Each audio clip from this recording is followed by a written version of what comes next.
Hello, G.S. Paul again. Today we will be discussing the reproductive system of human beings. I will first take up male reproductive system and then female reproductive system. Before I start this very interesting subject, I would like to request you to pass this information to your friends and group of friends and give a thumbs up. I'm sure you are going to like this. What I believe is that if a person does not know how the machinery of the vehicle he is driving, how the machinery works, he will not be a good driver. So, in case of your human body also, if you are not familiar with the different structures or different parts of your body, I'm sure you can't be a very good driver of your own body. And to be good of your own body, I'm sure the lessons I deliver are very interesting and very useful and equally important. Therefore, I request you to give a thumbs up, a liking, and then pass on this information to so many other people, so many other friends of yours who do not know this, who do not know the basics, of course. And you pass on this information to the group of your friends you have. This is very important. I think you will be doing a great favor to them if you pass on this information to them. Now, male reproductive system, as I have already said in the beginning, all those organs which work for the process of reproduction will constitute what is called as a reproductive system. Now, the organs which are involved in the process of reproduction are shown here in the diagram. And to list them, this is a pair of testes, or we call it as scrotum, vas deferens, a tube starting from the testes, going up to the urethra, opening at the urethra, and these products are passed to the outside through the urethral aperture. Now, there are certain accessory organs which are involved in the process of reproduction. Actually, I will start with the scrotum. I will start actually the organ which produces the reproductive structures, the reproductive units, the sperms, are a pair of testes. Each testis has inside it the seminiferous tubules, a tube-like structure which produces the sperms. How it produces the sperm or how it functions, we'll take it separately. I'll just describe the organs first and then their function. So, the testis. The testis is lodged in a sac called the testis sac. The testis, along with the testis sac, constitutes what is called as scrotum. Now, as I said, in the testis, there are tubules, small tubes called seminiferous tubules, because they produce the semen, hence the name is seminiferous tubules. Outside the testis towards the inner side of the testis, there's a tube which comes out of the testis and makes a base at the testis and at the top of the testis. That is called epididymis. Epididymis continues into a tube-like structure called vas deferens or vasa differentia. The vas deferens starts from the testis, goes into the body of the male, and then passes out over the urinary bladder and opens into the urethra.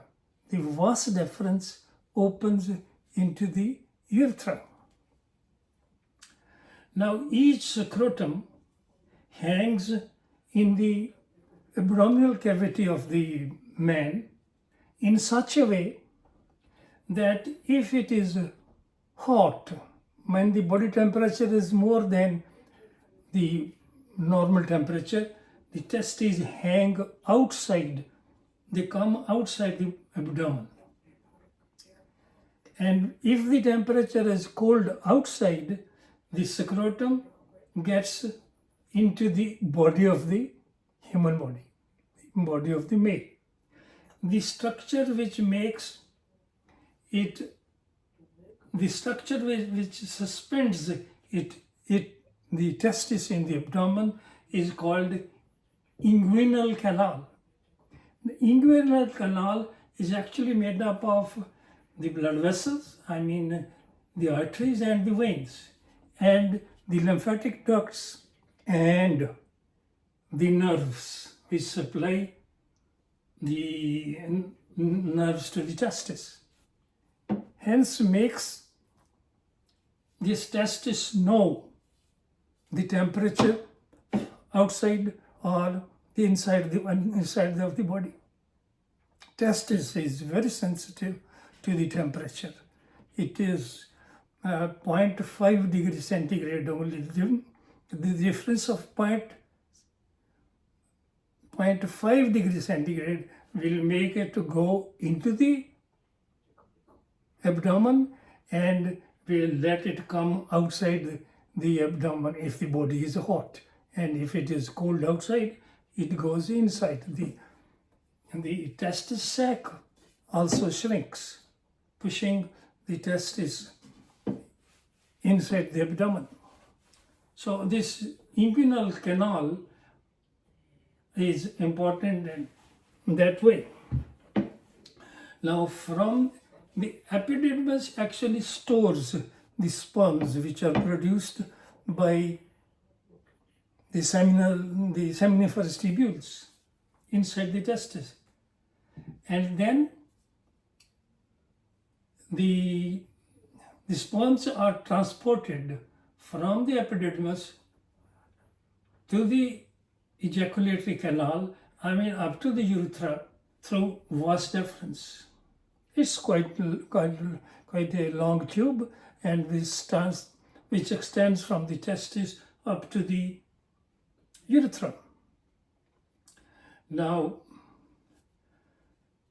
before the vas deferens open into the ejaculatory duct, there are 3 accessory glands which join up with the vas deferens. The number 1 is seminal vesicles. Number 2 is prostate gland. And number 3 is Cowper's gland.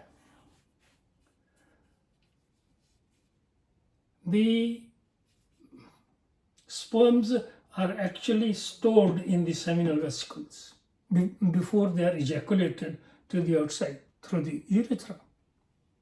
So the seminal vesicles. The prostate gland produces a fluid called prostatic fluid, which is actually provides a medium for the sperms to survive. And then Cowper's gland also produces a secretion which neutralizes the urethra for the semen to go out. Now these are the organs which are involved in the process of reproduction. The reproductive system in case of males is also called urinogenital system. There's only one thing which makes this reproductive system to be called as urinogenital system, that is the urethra. The urethra structure, urethra, is being used for both the urine as well as the semen to pass through. The reproductive fluid to pass through. Because urethra is being used one structure for both the functions, therefore sometimes it is called as urinogenital system.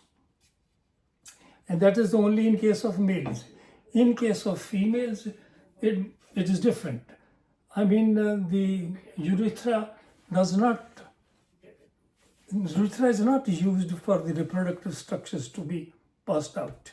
So the genital organs are separate from the urethra. So in case of females, the reproductive system is called only the female reproductive system. Now, regarding the function of each organ, the testes produce sperms. Now these testes produce sperms under the influence of some of the hormones coming from the pituitary. Follicular stimulating hormone and luteinizing hormone. These two hormones come from the pituitary. And when they come to the testes, they are absorbed by the testes, and the testes itself produces a hormone called the androgen, the male hormone. The production of the male hormone, this is great. God is great. This is made by nature, or for some people we call it as God. At a particular age, these hormones come from the pituitary and make this testis start functioning. The function of the testis is number one. It produces a hormone, the male hormone called the androgen. Because of the production of the androgen, the male will develop some of the characters of being called as the male, called secondary sexual characters. Primarily, both the male and female are same in case of human beings, of course. For instance, appearance of the hair on the body, the mustaches, the beard, and the body hair. All these hairs which are developed in case of both, of course, women and as well as men, are secondary sexual characters. That means the characters which distinguish the male from the female. Now, under the influence of these hormones, the seminiferous tubules, in addition to producing the androgen, start manufacturing the sperms. Now, these seminiferous tubules are too many in each testis. The inner lining of the seminiferous tubules are lined with the cells. The cells of the seminiferous tubules have a particular function and a peculiar function to undergo cell division. And these cells of the seminiferous tubules undergo reductional cell division. I mean meiosis.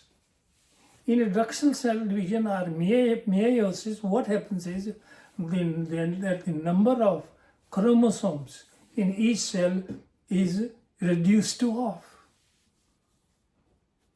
Now, what is meiosis? What is reductional cell division? We'll do under cell division. But at this stage, you should understand that it is only the cells in the seminiferous tubules which can undergo reductional cell division, in which the number of cells is reduced from 26 to 23. So the sperms produced in the seminiferous tubule have 23 chromosomes in each sperm. Now, as the sperms are produced by seminiferous tubules, the seminiferous tubules are full of sperms. These sperms are then transported into epididymis. They are stored there for some time. From epididymis, they are transported through the vas deferens into the seminal vesicles, and they are stored in the seminal vesicles. So the sperms are always stored in the seminal vesicles, in the epididymis, and to some extent in the seminiferous tubules in the testis, in such a way that sperms are always ready to be transported or to be ejaculated to the outside. Now,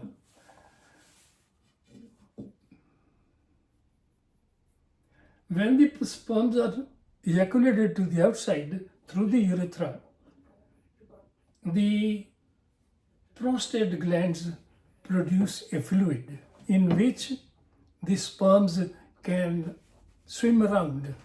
The sperms can be transported, and prostatic fluid also provides food required for the sperms. The Cowper's gland makes this passage, the urethra, for the suitable for the sperms to go ahead, because these sperms cannot move or cannot go comfortably in the passage through which the urine is passed. So when the sperms have to pass, the urethra is made suitable for the sperms to pass. The sperms, the prostatic fluid, the prostatic fluid, both make what is called as semen. This is semen which will be ejaculated to the outside through the urethra. Now, all this process of ejaculation is controlled by the different parts of the human body. Ejaculation takes place through the urethra to the outside. Now, this is how the male reproductive system functions, and the semen is thrown to the outside through the urethra. That is the male reproductive system and its function. Now, as I describe the male reproductive system and how does it work, I'm sure there are certain questions which will be coming into your mind. As I generally say, that any question that comes to your mind, please put that question in the comments section, and I will try to answer all those questions in the comment section. And finally, I will again request to give it that you have liked it, thumbs up, and pass this information to your friends and a group of friends. And one thing more, press that button of notification so that when I upload another video, you will get the notification that GS Paul has uploaded another lesson to be heard or to be passed on to your friends. Thank you very much. That's all for today. Thanks indeed.